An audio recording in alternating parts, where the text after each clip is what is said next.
തലയോലപ്പറമ്പ് പാലാങ്കടവിൽ കാണുന്ന ഈ ഒരു വിളക്കുമരത്തിന് 2 നൂറ്റാണ്ടുകളുടെ ചരിത്രമാണ് പറയാനുള്ളത്.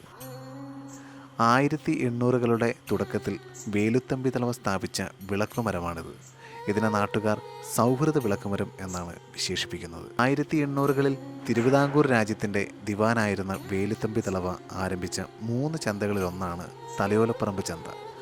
ആലങ്ങാടും ചങ്ങനാശ്ശേരിയുമാണ് മറ്റു 2 കോട്ടയം ജില്ലയിലെ വൈക്കം താലൂക്കിൽ കോട്ടയം വൈക്കം റൂട്ടിലാണ് തലയോലപ്പറമ്പ് സ്ഥിതി ചെയ്യുന്നത്. ചന്ത സ്ഥാപിച്ചതോടെ കച്ചവടക്കാരായി കുറേ ക്രിസ്ത്യൻ കുടുംബങ്ങളെ ആലപ്പുഴ കടുത്തുരുത്തി പ്രദേശങ്ങളിൽ നിന്നും ഇവിടെ കൊണ്ടുവന്നതായും അതിന് മുൻകൈയെടുത്തത് രാജാവ് തന്നെയായിരുന്നുവെന്നും പറയപ്പെടുന്നു. അന്ന് പാലാങ്കടവിലേക്ക് ചരക്കുമായി വള്ളങ്ങളിൽ വരുന്നവർക്ക് ദിശ കാട്ടിയിരുന്നത് ഈയൊരു വിളക്കുമരമായിരുന്നു.